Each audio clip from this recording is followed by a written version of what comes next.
It's that time. Welcome to day 30 of reading every single day for 30 minutes for the rest of my life. Today we got The Alien Perspective by David Whitehouse. I'm at page 17 out of 297. Let's get started.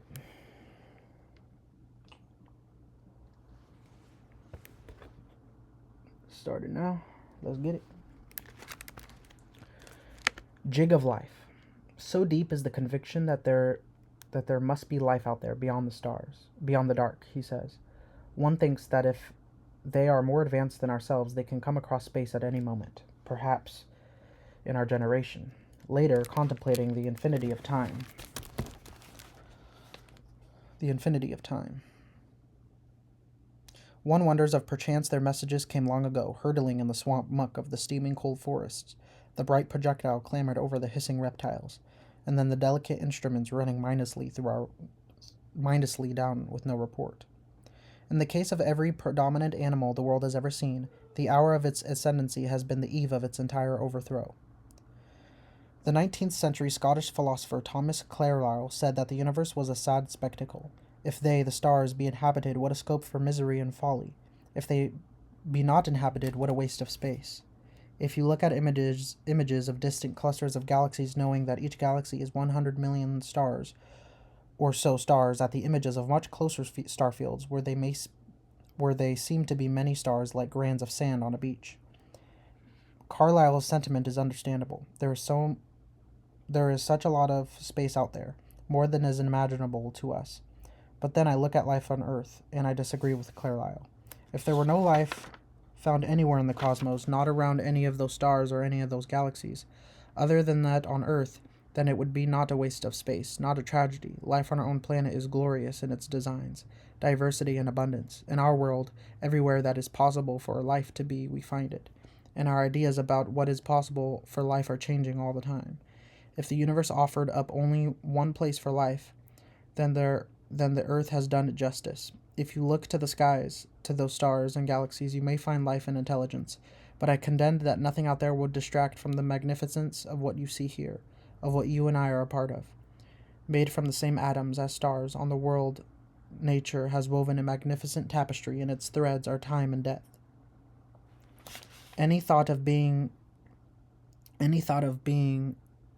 there being life elsewhere in space, on the various planets and moons on our own planetary system, on worlds circling other stars and beyond, must consider what is here at a reference.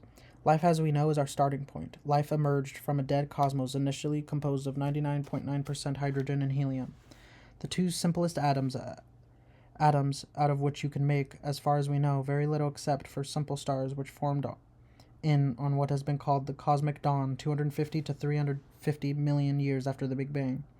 All atoms except hydrogen, helium, and little lithium had made inside subsequent generations of stars, built from the wreckage left over when some of these first stars exploded. These stars had internal temperatures and pressures great enough to push lighter atoms together to form heavier ones, with a little release of energy that emerges as starlight. Life as we know it acquires more complex interactions between atoms and hydrogen and helium can achieve. We are made of carbon, nitrogen, and oxygen, and so much more. The Earth-type life, carbon is the key. It has the ability to form chains, making the range of molecules that can be made up using it very large. On our planet, relatively few atoms, 17, are essential to life, and they are those elements that are most commonly found on the Earth's crust: aluminum and silicon. Although very common, are conspicuously rare in the human body. Silicon, with its ability to second only to carbon to form chains, seems necessary for plants, but not animals. Earth life has exploited all sources of available energy, including other forms of Earth life. It has a range of senses: eyes, sonar, electric and magnetic senses, and the intelligence to use them. Flight has been developed many times independently by birds, bats, fish, insects, and the extinct pterosaurs. Eyes of varying designs have also been invented separately by scallops, snails, octopuses, vertebrates, insects, and other arthropods. The process of photosynthesis, extracting energy from sunlight, for example, purple bacteria use a different use a very different molecular membrane system for the chlorophyll method used by plants, and other organisms use sulfur reactions to get energy from light. Many creatures have learned how to use tools, not just ourselves, but apes, birds, otters, elephants, and dolphins. Some believe that octopuses, dolphins, and perhaps even some birds may have cognitive abilities approaching our own. But we are the only organisms who have learned how to build wheels, telescopes, computers, and molecular biological engineering. Only one form of life on Earth has learned how to contemplate its place in the universe. All around us, in its incomplete picture of life that came before us, fossils are a selective window on past life. Organic material replaced by rocks and prints show the shapes of creatures, with all the other information about them being lost. We have these fossils, footprints, and even fossilized dung, coprolite, but there are the vast tracts of the history of our planet and about which we know very little. Prior to the Cambrian era, 543 to 490 million years ago, when life was predominantly oceanic, creatures had no hard bodies or skeletons to be fossilized. There are some fossilized bacterial remains from the earlier Proterozoic era, 2.5 billion to 543 million years ago, and towards his latter end, when the Earth was frozen, there are indications of the existence of worms and feathery-looking creatures, but there are only microfossilized from earlier epochs. We have cataloged what we have discovered, dividing it into various species, giving each a genus, family order, class, phythlum, kingdom, and domain in a hierarchy that illuminates the way life works and perhaps gives an indication of what could happen elsewhere. As part of our curation of life in our planet, there are scattered across it many museums of natural history that hold a portion of Earth's wonders. Let us make them a step further. Walk with me through some imaginary near-future virtual museum of life on Earth, where all the forms of our planet, as far as they are known, both present and extinct, are gathered. I wonder if we are able to show such a museum to a creature born under the light of a different star. How much would we have in common, and how much would be patriarchal to Earth? I'm reminded of the first European biologist who explored South America and found animals in familiar ecological niches, performing similar functions to those seen in the homeland. But the creatures were strange and a little alien to them. The science fiction writer and author of 2001: A Space Odyssey, Arthur C. Clarke, once wrote that nowhere in space will we rest our eyes upon the familiar shapes in trees and plants, or any of the animals that share our world. That may also be, but I suspect it may not. The entrance is an archway brightly colored by gigantic fish fins. Mantis shrimps build elaborate tunnels and decorate the entrances with such fins. Here they beckon you to explore the wonders of Earth life.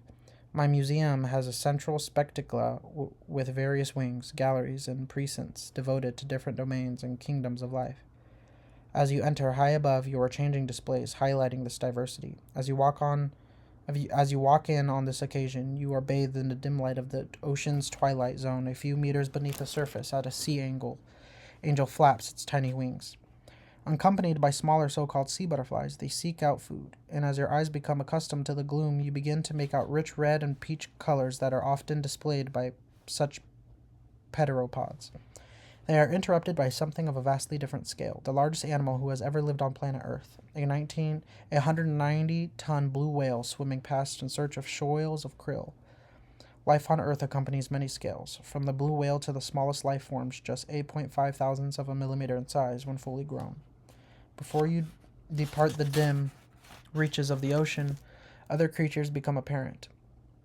Here come the parasites found in all ecosystems. Marine bacteriophages, viruses that attack bacteria, kill about 5% of the tiny photosynthetic plankton in the ocean every single day that provides about 20% of Earth's photosynthesis harvest. Some animals have what we call culture. Sperm whales, the creatures with the largest brains on Earth, live in groups. There are regions on the Earth, such as off the coast of British Columbia, where adjacent groups of whales that are genetically identical behave differently, such as employing differing hunting and feeding strategies with different diets, what they have learned from their parents. So many animals behave in ways we are not only beginning to appreciate. Consciousness, that undefinable ability that Virginia Woolf called a wave in the mind, appears to have evolved several times, which suggests it must provide important benefits when it comes to survival. One of them might be behavioral flexing ability, allowing an organism not to react in an automatic reflex manner. Consciousness provides a way to elevate the world, to give attention to parts of it and focus the brain's activity and response, reducing multiple inputs and clues to a single perception. In short, conscious animals can make complex decisions and survive better. To demonstrate the point, a display in the Museum of Life on Earth shows a corvid, a scrub jay, burying food to eat later. This shows forward planning, but the bird also employs deception when hiding food to deceive rivals, showing it has no idea of self. The octopus gives us a faint idea of an alien. It has come to represent something of the other strangeness that goes beyond. A description of their anatomy and behavior. 2/3 of their neurons are in 8 arms which can operate semi-autonomously, as if there were 8 conscious experiences associated with them, partly unified by their brain. The octopus can change shape and color. It tastes with its skin and has its mouth in its armpit. It is hard to imagine such an alien way of interacting with the world. In the central spectacula, they all glide past, the panoply of life on Earth. A baby sperm whale pushes through a sagittarium patch. Eagles, tigers, squid, shrimps with their almost detached eyes and large antennae, insects and jellyfish, one of those whose kind lays claim to being the only immortal creature on our planet. Predators and parasites, cellular and multicellular creatures working in isolation and exquisite cooperation. A stream of ants pass, all with a singular purpose. Creatures of the cold who hibernate to survive, and those who live for just a day in tropical rainforests. Habitats with high life density contrasted with the sparseness of deserts. For any biologist, human or otherwise, our planet is a treasure, a lifetime study, whatever its duration. Then comes the most intelligent species. We share a level of intelligence with dolphins and orcas, whose last common ancestors with humans lived 85 million years ago. They are cephalopods with their large brains and remarkable learning skills. Away from the central hall is a region devoted to the earliest form of life that appeared not before the California and its oceans were formed. Many people imagined the early Earth as some versions of hell. It is after all referred to as Hadean era, from Hades, with landscapes of lava oozing out of the volcanoes and bolts of lightning punctuating a noxious atmosphere. The Earth was certainly like that for a while, but it's difficult for a planet to stay in such an extreme state. It wants to cool, and does so quickly within a few million years. Scientists have studied tiny crystals called zircons, which are splinters of the first rocks to solidify on Earth. They contain a snapshot of conditions at the time and testify to moderate conditions in the presence of water. Thus the stage for life was set. Perhaps life had much more one genesis on Earth. Not long after it was formed, the primitive Earth was struck by another world about the size of a present-day Mars. The result was that the surface of our planet was sterilized. The metallic cores of the two worlds merged, and the debris of the impact formed the moon. The Earth cooled again, and perhaps life arose once more. If it did, then this twin genesis have obvious implications for the frequency of life in space. Is life inevitable given time? It's an important question for those interested in life in space. Some imagine it came from a soup of chemicals out of which emerged the basic molecules of Earth life, producing amino acids in the single-stranded RNA, which was capable of carrying information. Perhaps RNA began to spread in warm ponds, and eventually there were molecules that became surrounded by a fatty bubble, the first cells. Fatty acids, fairly abundant molecules on the prebiotic Earth, can naturally form tiny enclosures as they have one end that hates water and another end that likes it. So they self-organize into spheres. This kind of membrane is critical for life because it isolates and concentrates chemical reactions, while allowing new ingredients to enter and waste to leave. Later, 2 strands of RNA intertwined and became the more familiar DNA. We classify life on Earth into 3 grand domains, which are the highest taxonomic rank: Archaea, bacteria, and Eukarya. We humans are part of the latter. This has been likened to the tree that has the primordial life form that developed into these 3 domains at its base. Bacteria and Eukarya probably make up 90% of the biomass of the Earth and comprise a biological world that is barely explored. There are more bacteria in our guts than all the humans who have ever lived. Cells are the basic biological, structural, and functional unit of all organisms. They emerged about 3.5 billion years ago. As microbiologist Lynn Margulis said, to go from a bacterium to people is less of a step than to go from a mixture of amino acids to bacterium. Cells are far more complicated than stars. You have 40 trillion of them in your body and 80 billion in your brain. In the museum, you are now looking at cyanobacteria that in reality is 50 microns long. They date back 3.5 billion years, and their descendants are still found in many environments.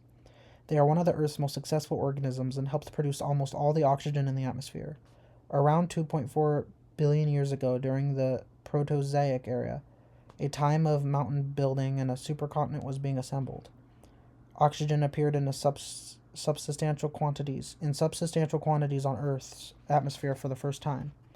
With it, the nature of life begins to change because life has changed the Earth in a poetic relationship thanks to photosynthesis.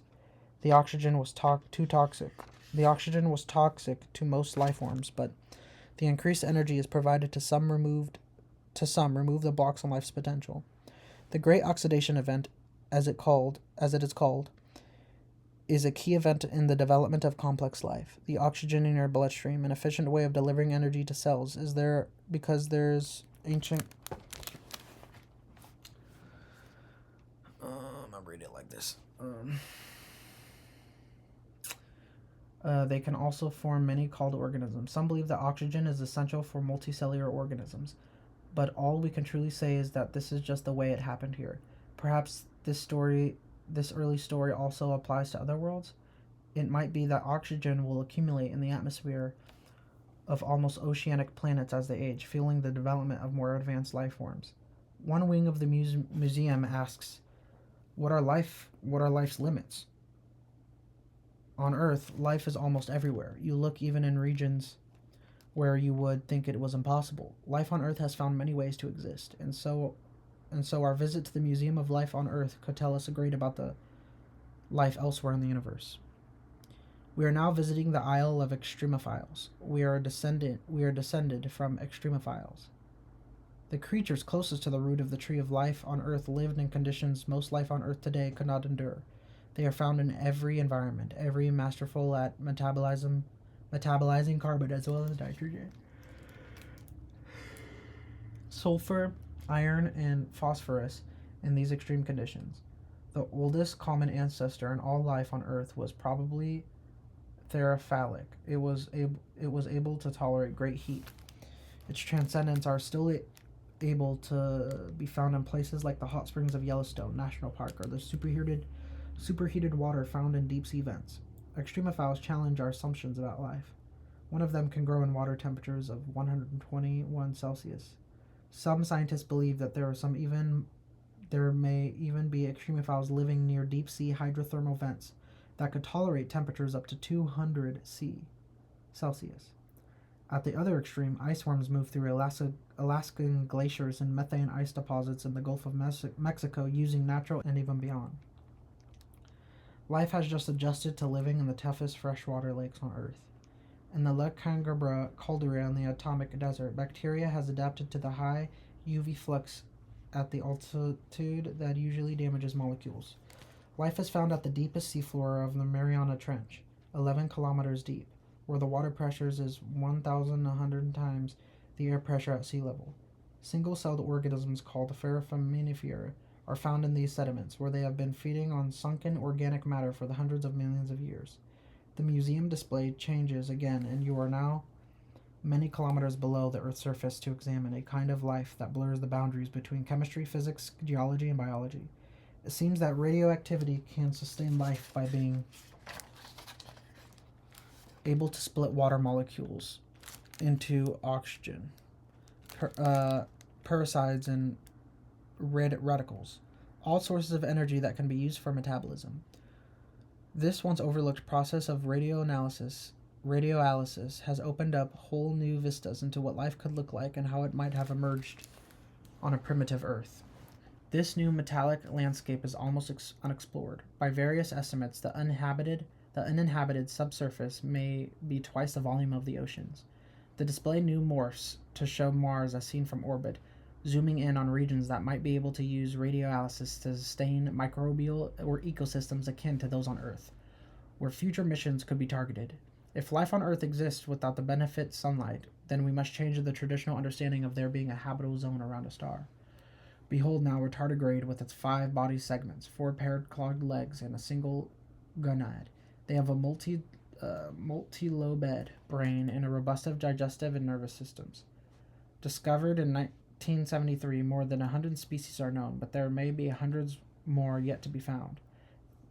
They are creatures that have their own plyphlim. They are small, about 200 microns across, and can live in all climatic zones, from the Arctic to the rainforest, and can survive in temperatures from negative 270 Celsius to 150 Celsius, and provide in pressures from a vacuum to 100,000 atmospheres. They can also survive 100 times the radiation that would kill a human. They are also one of the Earth's oldest and most successful life forms. They also have a space program, or rather, they have been placed on board the International Space Station and exposed to outer space. They have also traveled in on Israeli spacecraft that crash landed on the moon. Tardigrades are not extremophiles in the strictest sense of definition. They stay alive, waiting for better conditions. Some bacteria, spores, and psilist appear to be able to survive for millions of years in suspended animation. One of the domains of life, the Eukarya, are like bacteria in that they are mostly single-celled creatures whose cells contain no nucleus, but they have unique properties that separate them from bacteria, and biochemically, they have more in common with humans than bacteria. They are more able to use energy sources than we are eukaryotes. They are essential for us as they exist symbiotically in our gut. As you enter the next auditorium in the museum, a crucial event is being staged: the origin of eukaryotes. These are organisms, like us, whose cells have a nucleus. Our cells are like cities with complex internal structures and regions that generate energy, build proteins, and transport them around the cell. Eukaryote cells can come together and specialize in forming complex creatures that reproduce sexually and thus evolve rapidly. Now you are being shown as Archaean, a species of archaea that is growing tentacles in what might not be one of the handful of crucial events in the development of life on Earth, and probably for many other species in the universe as well. There is a theory that eukaryotes transcended from an archaeon that emerged from another microbe, that this is what you are seeing being reenacted in the Museum of Life on Earth. The eukaryon is reaching out and surrounding the adjacent bacteriole with its protrusions, eventually engulfing its neighbor and using its abilities to increase its complexity, and thus its potential. This took life at the very root of the tree of life, and shows us that we humans are an amalgam of what came before. No museum of life on Earth should be complete without dinosaurs. They dominated Earth following the great dying of the Permian-Triassic period, some 250 million years ago. This was a planet-wide reshaping of Earth's life possible as a result of a vast volcanic eruption of meteor impact. No one is sure. Within 10,000 years of the event, dinosaurs had moved up in to occupy the now vacant ecological niches as the great supercontinent of Pangaea started to break apart. Both young and old visitors feel a shiver as Tyrannosaurus Rex runs towards them. It was not until the dinosaurs were wiped out 65 million years ago that the first mammals grew larger than the size of a squirrel. Mammals had different abilities than dinosaurs, an increased use of sight rather than smell, grasping hands, complex social lives. The development of acute stereoscopic vision was probably a spur of the growth of natural brains. In humans possessing visual copies, 30% of the brain's capacity, visitors are reminded that not all the dinosaurs died out. Avian dinosaurs survive today. Today we call them birds. Mammals are a smart part of Earth's biota. The roughly 5,400 mammal species are outnumbered by 8,200 reptiles, 10,000 birds, and 29,000 fish, while the sum of all 52,600 vertebrate species is dwarfed by 390,000 species of planets and 1.2 million species of invertebrates, 950,000 of which are insects. 300,000 of those are beetles, which led the biologist J.B.S. Haldane to comment that God has an ornate fondness for beetles. One of the corridors of Spectaculia leads to perhaps the most magnificent areas of the museum, featuring relatively new inhabitants of planet Earth. The first remains of flowering planets are only 125 million years old. After life split into Eukarya and bacteria, eukaryotes themselves started to diversify, with protists and fungi splitting from the line that would become animals and planets. With so many colors and shapes from their 65 orders, their 416 families, and about 3,000 genera comprising over 300,000 known species, the flowers all more vivid than Claude Monet painted them. Land planets have existed for at least 75 million years and are dominant over large swaths of Earth, notably the Tianjin of the northern hemisphere. There are over 3 million trees in the world, worshipped in the past. It was said that spirits lived in trees. The oldest trees are over 5,000 years old. The group of vascular plants, ferns, reproduce via spores and have no seeds or flowers. They appear in the fossil records in the Middle Devonian period, about 360 million years ago. Damp and humid environments are home to the hornworts, liverworts, mosses, and green algae. Many organisms rely on green algae to conduct their photosynthesis for them. The algae were ingested into their cells a long time ago, and those cells still contain a nucleum formed the vestigial nucleus.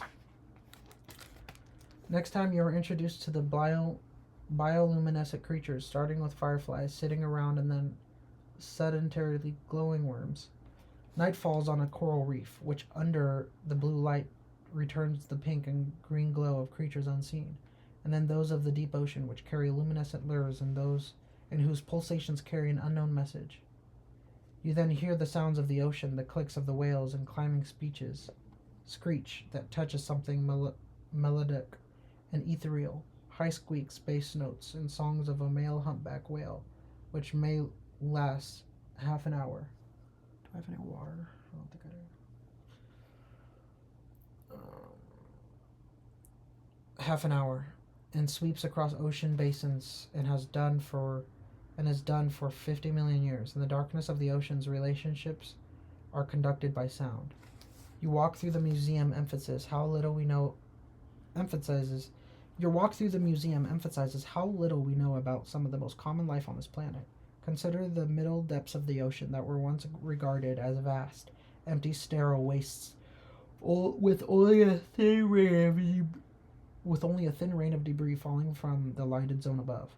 We know now that this was wrong, and that this was a result of previous sampling techniques being inadequate to survive this region and its now known populations of delicate jellies that are barely visible to the human eye. As we have seen, there are many more rooms in our solar system that have oceans of liquid water underneath a skin of ice.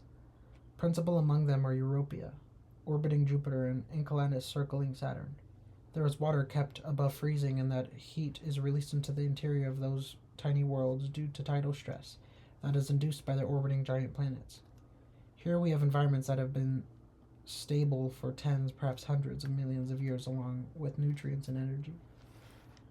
Could there be life shielded in these bodies? One theory for the origin of life on Earth holds that it began next to hydrothermal events, which are commonplace on terrestrial ocean floors. After life began in the ocean, it has later colonized the land. I wonder how many worlds there could be a Europa and Enceladus and other planetary systems that have developed life only for it to remain trapped in a cage of ice. We know from whales and dolphins that intelligence can develop in an aquatic environment, albeit not our kind of intelligence. But could it be technology? Could it be water-based species build machines? Are there creatures and philosophers of under ice or water worlds to remain isolated with just their chemical sonar and luminous ability to exchange foreign messages?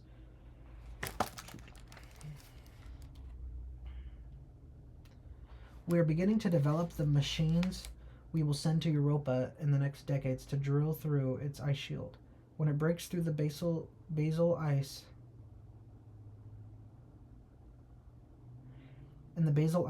into the sealed and dark universe, I wonder if its microphone will pick up clicks and chirps A fog from unseen creatures. I wonder if it will ever get to hear the songs of Europa.